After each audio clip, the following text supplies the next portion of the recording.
Ya, Assalamualaikum. Ini ada peristiwa menarik ya, memprihatinkan dan konteks hukum terjadi di Sleman, Yogyakarta.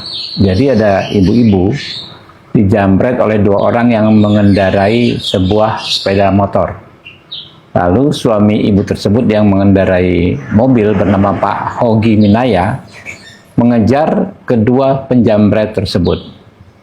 Dalam peristiwa pengejaran tersebut, si jambret ya menabrak tembok dan keduanya tewas. Jadi bukan ditabrak oleh si Pak Hogi ini. Jadi kejar, dipepet berapa kali, tapi akhirnya mereka sendiri menabrak tembok dan tewas.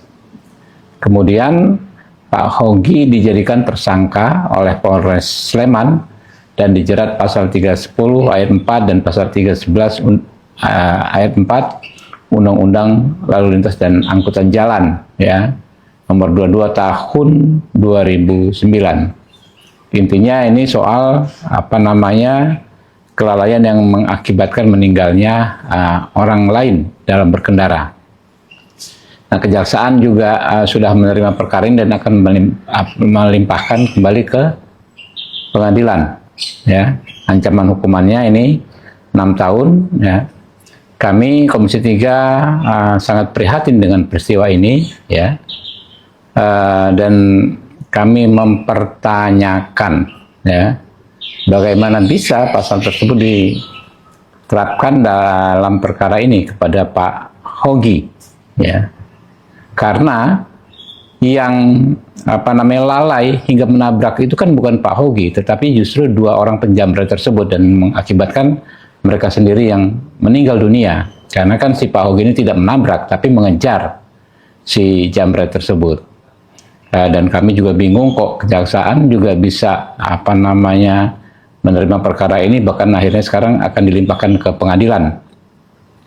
Kami berharap Pak Hogi bisa mendapatkan keadilan dan kami akan memantau jalannya peradilan tersebut ya. Dalam mengadili suatu perkara, hakim wajib menegakkan hukum dan keadilan. Yang ayat 2-nya, jika dalam menegakkan hukum dan keadilan, sebagaimana dimaksud pada ayat 1, maka hakim wajib mengedepankan keadilan. Ya. Jadi nanti tanggal 28 Januari, hari Rabu, kami akan memanggil Kapolres Sleman, Kajati Sleman, ya, dan Pak Hogi beserta kuasa hukumnya untuk mencari solusi dalam kasus ini. Ya, kami ingin Pak Hogi mendapatkan keadilan dan kami ingin juga masyarakat tenang.